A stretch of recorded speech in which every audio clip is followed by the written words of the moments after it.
भगवत प्रेमी जनों को सप्रेम नमस्कार। आपके लिए प्रस्तुत है श्रीमद् भगवत गीता के चौथे अध्याय का महात्म्य। आपको वीडियोज समय से मिलती रहे इसके लिए चैनल को सब्सक्राइब करें और यदि आपको वीडियोज अच्छी लगे तो वीडियोज को लाइक करें। धन्यवाद। श्री भगवान कृष्ण बोले, प्रिय, अब मैं चौथे अध्याय का महात्म्य बतलाता हूँ, सुनो। भागीरथी के तट पर वाराणसी नाम की एक पुरी है। वहाँ विश्वनाथ जी के मंदिर में भरत नाम के एक योगनिष्ठ महात्मा रहते थे, जो प्रतिदिन आत्मचिंतन में तत्पर हो आदरपूर्वक गीता के चतुर्थ अध्याय का पाठ किया करते थे। उसके अभ्यास से उनका अंतःकरण निर्मल हो गया था। वे शीत उष्ण आदि द्वंद्वों से कभी व्यथित नहीं होते थे। एक समय की बात है, वे तपोधन नगर की सीमा में स्थित देवताओं का दर्शन करने की इच्छा से भ्रमण करते हुए नगर से बाहर निकल गए। वहाँ बेर के 2 वृक्ष थे। उन्हीं की जड़ में वे विश्राम करने लगे। एक वृक्ष की जड़ में उन्होंने अपना मस्तक रखा था और दूसरे वृक्ष के मूल में उनका एक पैर टिका हुआ था। थोड़ी देर बाद जब वे तपस्वी चले गए, तब बेर के वे दोनों वृक्ष 5 ही 6 दिनों के भीतर सूख गए।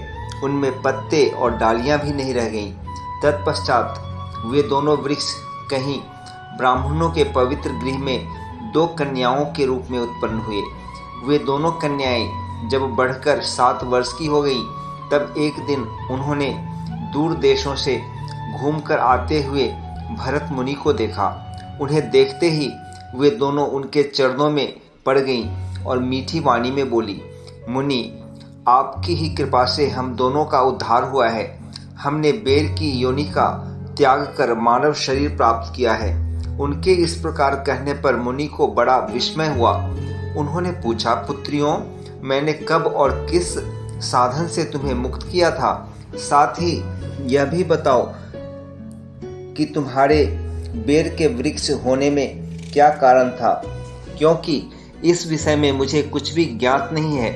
तब वे कन्याएं पहले उन्हें अपने बेर हो जाने का कारण बतलाती हुई बोली, मुनि, हे मुनि, गोदावरी नदी के तट पर छिन्न पाप नामक एक उत्तम तीर्थ है, जो मनुष्यों को पुण्य प्रदान करने वाला है। वह पावनता की चरम सीमा पर पहुंचा हुआ है। इस तीर्थ में सत्य तपा नामक एक तपस्वी बड़ी कठोर तपस्या कर रहे थे। वे ग्रीष्म ऋतु में प्रज्वलित अग्नियों के बीच में बैठते थे।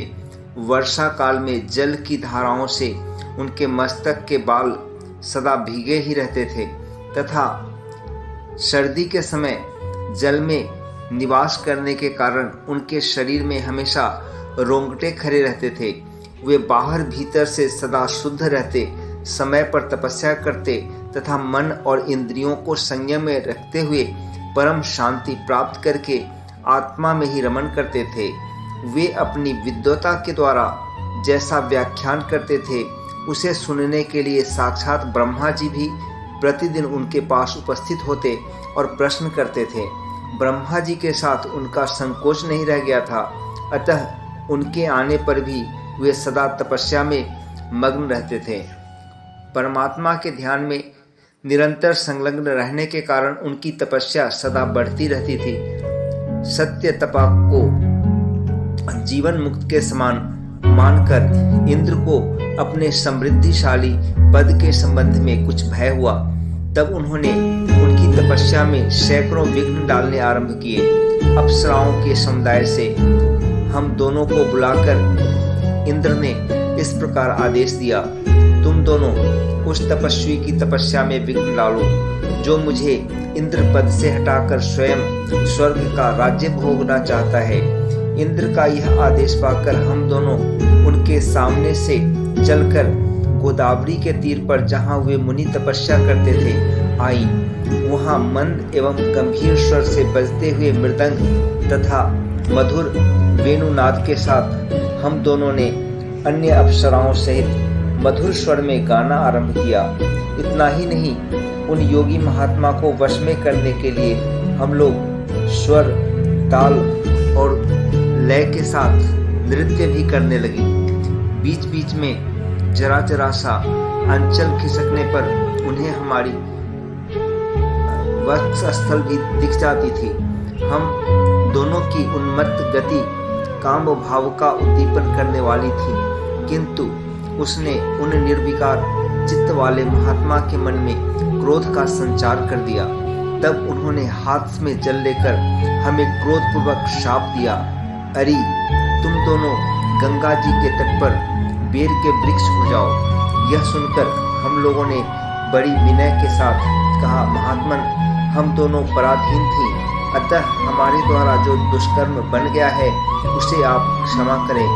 यूँ कहकर हमने मुनि को प्रसन्न कर दिया।